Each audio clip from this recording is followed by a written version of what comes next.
हाँ तो नमस्कार प्यारे बच्चों। आज के इस वीडियो में हम लेकर के आए हैं क्लास 10th के चैप्टर 3 के मोस्ट इम्पोर्टेंट क्वेश्चन जो कि डायरेक्ट आपके बोर्ड एग्जाम में लड़ेगा। चैप्टर 1 और चैप्टर 2 के जितने भी इम्पोर्टेंट ऑब्जेक्टिव थे वो हमने इसके पहले वाले वीडियो में बता रखा है। अगर वो वीडियो आप नहीं देखे हो तो जाकर वो वीडियो आप देख लो। तो चलिए आज के इस वीडियो को स्टार्ट करते हैं। और वीडियो स्टार्ट करने से पहले मैं आप सभी को बता दूं कि अगर आप हमारे इस चैनल पे नए हो तो चैनल को सब्सक्राइब कर देना और वीडियो को लाइक कर देना। तो यहाँ पे पहला जो प्रश्न है वो आपको देखने को मिल गया कि दो चर वाले रैखिक समीकरण का सामान्य रूप कैसा होता है। जैसे ही आप चैप्टर पढ़े होंगे, पलटे होंगे पन्ना, तो आपको उसमें एक प्रश्न सबसे पहले मिला होगा कि दो चर वाले रैखिक समीकरण क्या है। तो सबसे पहले मैं आप सभी को बता दूं कि दो चर वाले रैखिक समीकरण जिसमें दो चर होता है, जैसे x हो गया, y हो गया, तो आप लोग इस सब में खोज सकते हो कहाँ पर जो है x और y है। यहाँ एक्स स्क्वायर x है, ये नहीं हो सकता है। और यहाँ पे एक्स स्क्वायर वाई स्क्वायर ये भी नहीं होगा। यहाँ ऑप्शन नंबर अगर सी को देखा जाए तो A X plus B Y plus C बराबर 0 है। तो ये वाला जो है दो चर वाले रैखिक समीकरण का सामान्य रूप है। और ये जानकारी अगर आपको नहीं थी तो आज याद कर लो, क्योंकि ये बहुत इंपॉर्टेंट लाइन है। ये वाला ऑब्जेक्टिव आपको हमेशा याद रहना चाहिए। चलिए इसके बाद हम लोग अगले प्रश्न को क्लियर करते हैं। इसके बाद यहाँ पर अगर बात करें 2 नंबर क्वेश्चन की, दूसरा क्वेश्चन है वो कह रहा है कि x प्लस 2y बराबर 5 एक है। अब यहाँ पे बताना है कि x प्लस जो 2y बराबर 5 है वो क्या है। तो मैं आपको बता दूं कि यह जो है एक रैखिक समीकरण है। क्या है? एक रैखिक समीकरण है, जो कि इसका right answer option number A में ही दिया है। द्विघात समीकरण में x का पर दो गो घात होता है, ठीक है। घातीय समीकरण में दोनों पर घात रहता है, इसलिए इसका right answer option number A हो जाएगा। 3 नंबर क्वेश्चन है, रैखिक समीकरण की ग्राफ होती है। जैसे अभी आपने पढ़ा कि रैखिक समीकरण का रूप क्या होता है और रैखिक समीकरण किसे कहते हैं। और यहाँ पे तीसरा क्वेश्चन है कि रैखिक समीकरण की ग्राफ कैसी होती है। तो रैखिक समीकरण की जो ग्राफ होती है वो सीधी होती है। आप लोग बनाए होंगे ना, 5 नंबर वाला जो ग्राफ बनाया जाता है उसी का बात यहाँ पर किया जा रहा है। तो यहाँ पे अगर बात करें तो इसकी रेखा सीधी होती है। इसके बाद यहाँ 4 नंबर क्वेश्चन है, x बराबर 0 रेखा होती है। ये जानकारी आपको बहुत आनी चाहिए। ये अगर जानकारी आपको पता नहीं है तो ये पता कर लीजिए, x बराबर 0 रेखा होती है। देखिए x बराबर 0 रेखा जो होती है वो लंबवत होती है। कैसी होती है? लंबवत। जैसे कि अगर हम मान लें ये वाला हमारा क्या हो गया, ये हो गया हमारा लंब स्तंभ हो गया, यानी वाई अक्ष हो गया।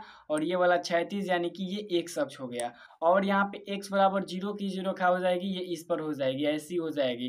क्योंकि यहाँ y का मान कुछ ना कुछ तो होगा, x का मान 0 होगा तो y का मान ऐसी हो जाएगा, ठीक है। इसके बाद यहाँ पे आइए, यहाँ रेखा ये ऐसा हो जाएगा, इस टाइप का। इसके बाद आइए यहाँ पे अगर बात करते हैं 5 नंबर क्वेश्चन के, y बराबर 0 दर्शाता है। y बराबर 0 क्या दर्शाता है? तो मैं आप सभी को बता दूं, y बराबर 0 जो है वो x अक्ष को दर्शाता है। जैसे y बराबर 0 का मतलब है कि वो x अक्ष पर कहाँ पर स्थित है। जैसे कि अगर हम बात करें, यहाँ देखिए ये वाला एक y अक्ष हो गया, और अगर बात करें तो ये वाला ये x अक्ष हो गया। अब यहाँ पर कोई वस्तु है, इसका मतलब है y बराबर 0। तो ये साफ स्पष्ट बताया जा रहा है कि ये x अक्ष पे होगा। यानी कि x अक्ष पर अगर कोई भी वस्तु है तो y बराबर 0 हो जाएगा, और अगर y अक्ष पर है तो x बराबर 0 हो जाएगा। और मूल बिंदु यहाँ पे बताया जा रहा है, तो मूल बिंदु के निर्देशांक आप लोग याद कर लीजिएगा, 0,0 होता है। इसके बाद यहाँ छठा क्वेश्चन है, दो रैखिक समीकरणों का हल होता है। जैसे दो रैखिक समीकरण है, उसका हल क्या होता है? कोई संख्या नहीं होता है, या फिर एक बिंदु, एक रेखा, या फिर कोई निश्चित नहीं होता है। तो 6 का राइट आंसर हो जाएगा ऑप्शन नंबर बी। यानी कि एक बिंदु होता है, एक पॉइंट होता है। दो रैखिक समीकरण का जो हल होता है एक बिंदु होता है, एक पॉइंट होता है, ठीक है। इसके बाद यहाँ पर 7 नंबर क्वेश्चन है, यदि दो रेखाएं एक ही रेखा पर हो तो हल होंगे। जैसे यहाँ पे बताया जा रहा है कि जैसे दो रेखाएं हैं वो एक ही रेखा पर हो, ठीक है। अब यहाँ पे मैं आप सभी को बता दूं, जैसे कि ये y अक्ष है, और यहाँ पे और ये x अक्ष है। और यहाँ बताया कि दो रेखाएं एक ही रेखा पर हो, यानी कि जैसे ये आप देखिए ये दो रेखाएं हैं, जैसे मान लेते हैं ये ऐसा पे ये दो रेखाएं है, ठीक है, ये एक और ये एक, दो। अगर इसी पे रहेगा ना तो इसका जो हल हो जाएगा और वो असंख्य हो जाएगा, मतलब बहुत हो जाएगा, अनंत हो जाएगा, ठीक है, अनगिनत हल हो जाएगा। इसके बाद आइए यहाँ पे 8वां नंबर क्वेश्चन है, यदि दो रेखाएं समांतर हो तो हल कैसा होगा। अब यहाँ पे क्या बताया जा रहा है कि दो रेखा एक दूसरे के समांतर है।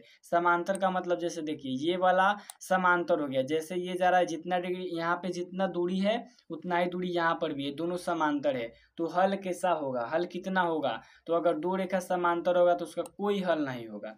दो रेखा जब एक दूसरे के समांतर होती है तो वो कटती नहीं है, जब कटती नहीं है तो कोई हल नहीं होता है। इसके बाद यहाँ पे 9 नंबर क्वेश्चन है, x, y बराबर 2, 1, तो समीकरण x प्लस वायु को संतुष्ट कौन करेगा।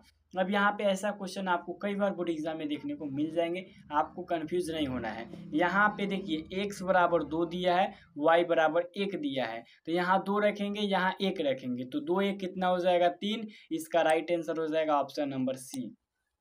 इसके बाद आइए यहाँ पे हम करते हैं 10वें नंबर क्वेश्चन को क्लियर।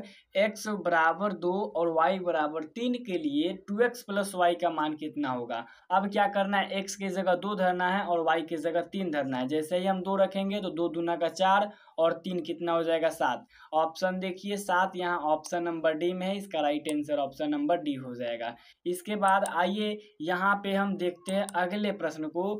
एक रेखा का समीकरण y बराबर mx प्लस सी में m क्या होता है। जैसे एक रेखा का समीकरण होता है y बराबर mx प्लस सी में, तो m का काम क्या है, m क्या होता है, तो m जो होता है वो ढाल होता है, m जो होता है वो ढाल होता है। और ढाल के बारे में आप लोग क्लास 11th में अच्छे तरीके से पढ़ लीजिएगा, ठीक है, उसमें चैप्टर है। इसके बाद यहाँ पे 12 नंबर जो क्वेश्चन है वो बताया क्या जा रहा है कि x माइनस वाई बराबर 0 को हल करने पर मिलता है। अगर हम x माइनस वाई को हल करेंगे तो हमें क्या मिलेगा, जैसे आप देख सकते हो यहाँ पर 0 है तो ये y अगर इधर जाएगा तो माइनस में है तो प्लस में हो जाएगा। तो इस ऑप्शन में आप देख सकते हो x बराबर y कहाँ है, तो ऑप्शन ए में आपको देखने को मिल जाएगा। तो इसका right answer option number A हो जाएगा। इसके बाद आइए यहाँ पर 13 नंबर क्वेश्चन है, यदि दो समीकरण का हल 3, -1 है तो वह बिंदु उनके ग्राफ पर होगा नहीं, केवल एक पर, दोनों पर, या फिर कहीं नहीं। यहाँ पे समझिएगा ध्यान से, जैसे कि दो समीकरण का हल जो है वो 3, -1 है, तो उस बिंदु पर ग्राफ होगा या फिर नहीं होगा। तो 13 का right answer option number C हो जाएगा, यानी कि उस बिंदु का जो ग्राफ होगा दोनों पर होगा, ठीक है, दोनों पर। इसके बाद आइए यहाँ पर 13 नंबर क्वेश्चन है, x प्लस वाई बराबर 5 रेखा का y अक्ष से छेदन बिंदु है। अब यहाँ पे बताया जा रहा है y अक्ष के से छेदन बिंदु बताना है, तो हम क्या करेंगे x बराबर 0 रखेंगे, क्योंकि y अक्ष से बताना है। तो x बराबर 0 रखेंगे तो y का मान हो जाएगा 5। तो यहाँ पे आप देख सकते हो x जो है पहले रहता है, तो इसमें x बराबर 0 यहाँ पर है और y बराबर 5 यहाँ पर है। इसका right answer option number B हो जाएगा। आप लोग पढ़े होंगे कि x आगे रहता है, y बाद में रहता है, और इसको x को बोलते हैं, हम क्या बोलते हैं, x को भुज बोलते हैं और y को कोटि बोलते हैं। ये भी क्वेश्चन काफी इंपॉर्टेंट है जो इसी चैप्टर से बनता है। इसके बाद यहाँ पर 15 नंबर क्वेश्चन है, किसी रैखिक समीकरण का कोई घातांक नहीं होता है 0 से अधिक, 2, 1 या फिर 3। तो देखिए कोई भी जो रैखिक समीकरण होता है उसका घातांक क्या नहीं होता है, तो उसका घातांक जो होता है ना वो 1 नहीं होता है। कभी भी रैखिक समीकरण का घातांक 1 नहीं होता है, ठीक है। इसके बाद आइए यहाँ पे हम बात करते हैं 16 नंबर प्रश्न की। यहाँ पे बताया जा रहा है कि 2x माइनस 3y बराबर 6 का हल x, y बराबर 3, क्वेश्चन मार्क है, तो y बराबर क्या हो जाएगा। अब यहाँ पे क्या बताना है कि ये जो समीकरण दे रखा है इसमें x माइनस वाई का हल यहाँ पे दिया है। जैसे x का मान 3 है तो y का मान निकालना है, तो इसमें अगर हम x का मान 3 रख देते हैं तो 2 तिहाई 6 हो जाएगा, इधर 6 जो है प्लस में है तो इधर माइनस में आ जाएगा।